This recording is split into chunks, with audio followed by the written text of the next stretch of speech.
Sungguh miris ya teman-teman ya, dimana ada kasus yang sedang viral di media sosial, bahkan di pemberitaan, di televisi maupun di media sosial ya, yang dimana ada seorang ibu di daerah Sleman ya, tentunya ia sedang mengendarai sepeda motornya, dan naasnya tiba-tiba ada dua orang pelaku penjambretan menjambret si ibu tersebut, dan penjambret tersebut melarikan diri.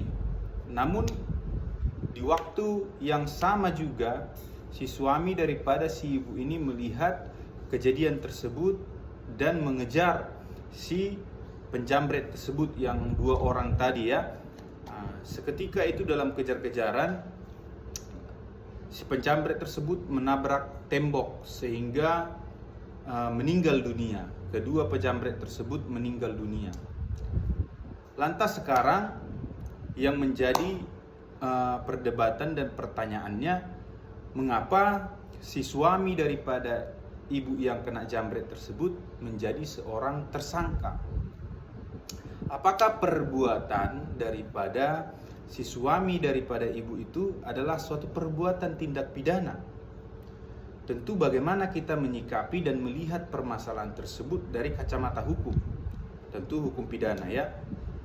Dalam hukum pidana dikenal adanya mens rea atau niat jahat seseorang, atau adanya unsur kesengajaan dan unsur ketidaksengajaan. Apakah perbuatan si suami tersebut termasuk ke dalam adanya niat jahat? Tentu kalau kita menganalogikan kejadian tersebut, melihat kejadian tersebut, bagaimanalah kalau seandainya itu posisi kita, istri kita dijambret, katakanlah seperti itu. Apakah kita posisi kita melihat orang yang kita kasihi atau teman kita atau keluarga kita dijambret, apakah kita posisinya hanya berdiam diri? Sedangkan kita, katakanlah kita juga memiliki kendaraan, kita lagi sedang berkendaraan. Posisinya si penjambret itu juga sedang berkendaraan melarikan diri. Ya, kita pasti mempunyai refleks untuk mengejar si penjambret tersebut. Kalau analoginya seperti itu ya, kalau cara berpikirnya saya rasa seperti itu ya. Kita pasti akan mengejar sembari kita teriak, "Tolong itu jambret, tolong diberhentikan," kan seperti itu.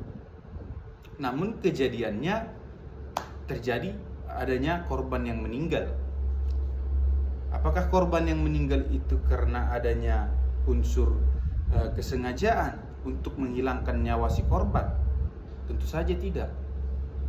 Karena si suami si korban jambret tersebut hanya ingin mengejar si pelaku penjambretan itu ya.